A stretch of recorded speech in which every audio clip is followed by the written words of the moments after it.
प्रियंका चुनाव लड़ सकती हैं। रायबरेली में कांग्रेसियों ने जगह जगह पोस्टर लगा दिए, लिखा रायबरेली की यही पुकार, प्रियंका गांधी इस बार। यूपी की रायबरेली सीट कांग्रेस का गढ़ रही है। 2019 में यूपी में कांग्रेस सिर्फ रायबरेली जीत पाई थी। सोनिया गांधी यहां से लगातार 4 बार सांसद बनी, मगर सोनिया इस बार राज्यसभा सांसद बन गई हैं, तो विरासत संभालने प्रियंका मैदान में उतर सकती हैं। मगर प्रियंका और कांग्रेस के लिए मुश्किलें बढ़ गई हैं, लड़ाई मुश्किल है।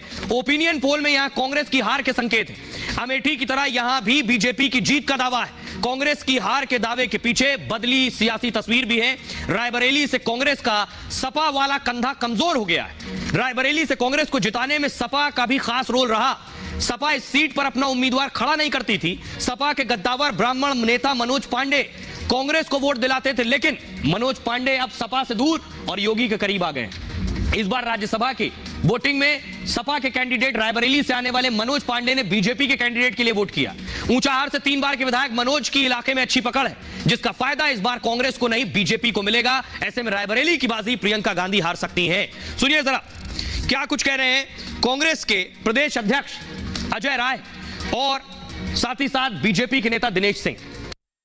ये रायबरेली जो सीट है, ये गांधी परिवार के साथ पीढ़ियों का रिश्ता है, तो गांधी परिवार की सीट है और गांधी परिवार के साथ नहीं है। अब निश्चित तौर से ये उनको तय करना है, पर जो जहाँ तक मैंने अभी तक वहाँ का जो अध्ययन किया है कि वो गांधी परिवार के साथ वो सीट रही। इंदिरा गांधी को रायबरेली ने सांसद बनाया, इंदिरा गांधी के पति फिरोज खान को रायबरेली ने सांसद बनाया, उनके कई लोगों को सांसद बनाया। एक बार इंदिरा गांधी हार गई तो मेढक चली गई रायबरेली से छोड़ करके।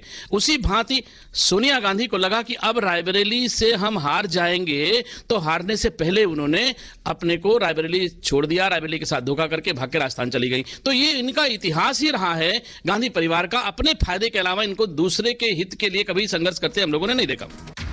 तो अमेठी रायबरेली के बाद एक और वीआईपी सीट है, वो वीआईपी सीट है मैनपुरी की। डिंपल यादव, ये आज की तस्वीर मैं आपको दिखा रहा हूं। डिंपल यादव मेहनत कर रही है, उनके नाम का ऐलान हो चुका है, वो मैनपुरी से चुनाव लड़ेंगी। लेकिन मैनपुरी का ओपिनियन पोल क्या कहता है? मैनपुरी जीतेंगी या हारेंगी? मैनपुरी समाजवादी पार्टी का बड़ा गढ़ रहा है। मुलायम सिंह यादव यहां से 3 बार चुनाव जीते। पिछली बार 2019 में मुलायम सिंह चुनाव जीते। उनके निधन के बाद उपचुनाव में डिंपल यादव चुनाव जीती। अखिलेश की पत्नी डिंपल फिर मैनपुरी से चुनाव लड़ रही हैं। डिंपल लगातार मैनपुरी के दौरे करती रही हैं। बेरोजगारी और किसान के मुद्दों पर सरकार को घेरा है। मुलायम की बहू के नाम पर जनता पर का जुड़ाव होता है, इसलिए मैनपुरी में डिंपल यादव को हराना मुश्किल है। ओपिनियन पोल ये कह रहे हैं कि डिंपल यादव जीत सकती हैं। इस सीट पर अखिलेश और शिवपाल पूरा जोर लगा रहे हैं। राहुल गांधी समेत इंडी गठबंधन के नेता भी ताकत झोंकेंगे बाजी पलटने के लिए। बीजेपी भी कड़ी मेहनत कर रही है। 2022 के विधानसभा में मैनपुरी विधानसभा सीट बीजेपी ने जीती थी। पिछले दिनों मैनपुरी के 100 सपा नेता भी बीजेपी में आए थे।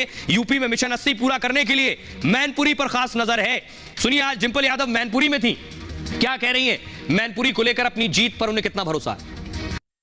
क्या दावा ठोकती है इस बार, कितनी बड़ी जीत होने वाली है? नहीं, मुझे दावा मैं ठोकने नहीं जा रही हूँ। और मुझे क्षेत्र में काम करने का दोबारा मौका मिला है और मैं मैनपुरी की जनता के बीच में रह के और इस क्षेत्र के लिए काम करना चाहती हूँ। भाजपा खुद ही इतनी स्ट्रांग स्थिति में है, उसकी सरकार है सेंटर में, उसकी सरकार है स्टेट में, तो उसको क्या जरूरत है? तो इसका मतलब भाजपा घबराई हुई है कहीं ना कहीं। लेकिन इस जीत हार के बीच अखिलेश यादव और राहुल गांधी के लिए झटका है।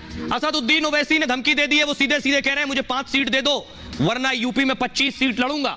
अगर ओवैसी 25 सीट लड़ेंगे, उनका कहना है, तो इसका नुकसान किसको होगा? ओवैसी लड़ेंगे तो नुकसान 2 लड़कों को होगा। राज्यसभा चुनाव में अखिलेश यादव को झटका लगा है। ओवैसी की पार्टी बड़ा झटका देने वाली है। एमआईएम नेता समाजवादी पार्टी को अल्टीमेटम दे रहे हैं। गठबंधन करने के लिए अखिलेश से कहा है 5 सीट दो। अगर सपा ने 5 सीट नहीं दी तो 25 पर यूपी में चुनाव लड़ूंगा। अखिलेश ने ओवैसी की पार्टी की मांग पर ध्यान नहीं दिया, कहा सपा का काम नहीं है कि वो दूसरे हमारा फायदा उठाएं। अखिलेश के बयान के बाद ओवैसी ने कड़े तेवर दिखाए। एमआईएम ने 7 सीट पर लड़ने का ऐलान कर दिया है। अखिलेश की संभावित सीट आजमगढ़